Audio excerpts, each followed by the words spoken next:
Hoje eu estou passando por aqui para te contar sobre os 8 sintomas mais comuns da ansiedade, mas também para levantar uma outra questão que às vezes é muito questionado pelas pessoas. Vou pedir de novo aquela curtida, aquele compartilhamento e aquela inscrição. Combinado?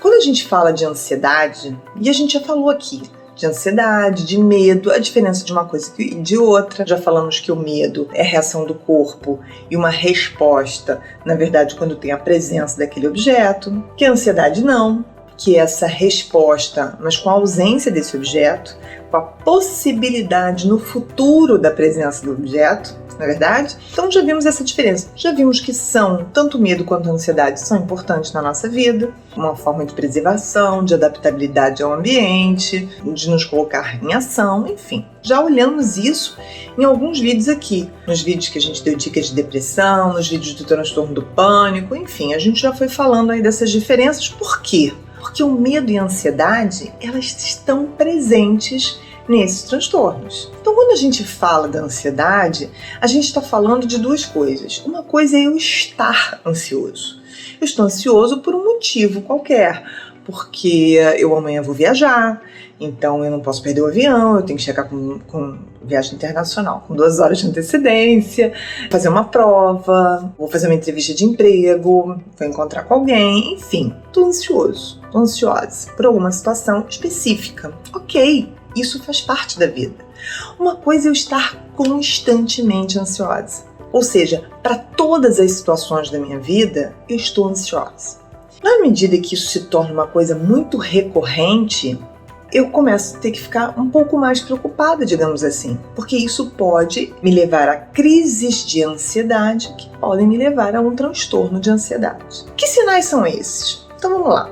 Acho que a gente pode pensar no primeiro sinal, que é uma preocupação excessiva constante. Ou seja, é aquela pessoa, vocês devem conhecer alguém assim, que está o tempo inteiro preocupada. Ih, vou fazer a comida, mas será que vai dar tempo? Será que vai ficar bom? Será que não vai ficar bom? Será que eu sirvo agora? Será que eu sirvo depois? É aquela pessoa que você vê que não relaxa nunca. É impressionante. Parece que está numa eletricidade em que ela não consegue nem aproveitar aquilo que ela está proporcionando ao outro. Ela não consegue participar daquilo que ela está proporcionando ao outro, tamanha a ansiedade dela. E muitas vezes ela não consegue nem ser competente socialmente. Por quê? Porque ela não consegue fazer uma boa leitura do ambiente. Então ela não responde de tamanha ansiedade. Então, esse é um ponto importante. A outra questão é, na verdade, a dificuldade desse controle, de controlar essa preocupação. Por mais que ela queira e por mais que ela observe que aquilo faz mal e que dificulta as relações dela, ela não consegue controlar. É como se fosse mais forte que ela. Por quê? Porque é uma maneira de existir. É uma maneira de ser, de estar no mundo. Então, é muito mais forte. É um movimento automático, na verdade. Quando a gente fala disso, a gente está falando de uma inquietação.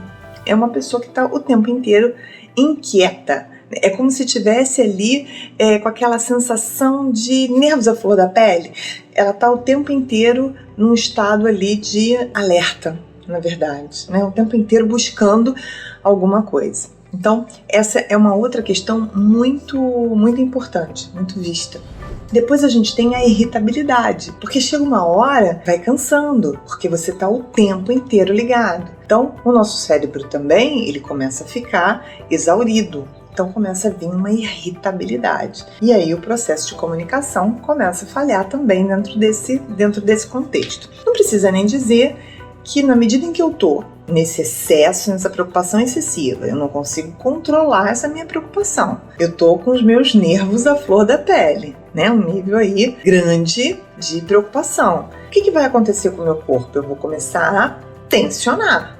Então eu vou ter uma tensão muscular muito grande. Então você vê que tem pessoas que são tensas, que você pega, né? Elas estão ali completamente tensas. Então a gente está falando aí de um nível de ansiedade. Uma outra questão também que a gente vai começar a perceber é a questão relacionada ao sono, a perturbação do sono. Ela não vai ter um sono profundo, ela não vai ter um sono reparador.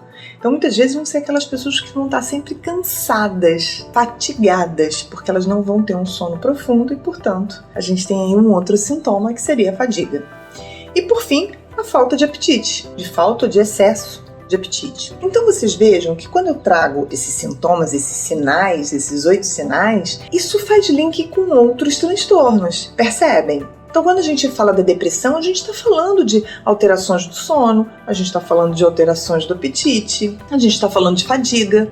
Então, veja como para o psiquiatra, essa observação clínica, ela precisa ser muito cuidadosa. O quanto para fechar um diagnóstico, por isso que às vezes a gente leva meses para fechar um diagnóstico psiquiátrico, né? Às vezes no mínimo 6 meses. Por quê? Porque eu preciso observar para que a gente veja que esses sintomas, eles de fato nos levam a um transtorno de ansiedade. Eu preciso identificar durante um período o que? A intensidade, a continuidade, o quanto isso vai ser recorrente, para que de fato eu possa fazer um diagnóstico. Porque senão eu posso estar fazendo uma medicação para alguém que não precise dessa medicação. Então o médico ético, ele vai ter muito cuidado nesse diagnóstico. Ele não vai sair medicando, ele vai observar a evolução do processo. Às vezes ele começa com uma dosagem pequena para poder ir avaliando qual é realmente a necessidade e a intensidade dessa medicação. Quando a gente trabalha, né, com pacientes que vão começar um atendimento psiquiátrico ou que estão no processo e que às vezes querem resultados imediatos, a gente precisa ter essa noção de que os transtornos, eles têm muitas semelhanças em termos de sintomatologia e que isso dificulta muito os diagnósticos e que a gente tem que ter essa paciência para que esse diagnóstico seja o mais preciso possível e ele possa ter a intervenção mais adequada ao quadro dele. Não ficar nem menos e nem mais medicado. E que a gente, enquanto psicoterapeuta, possa desenvolver o nosso trabalho da melhor maneira possível. Tá bom?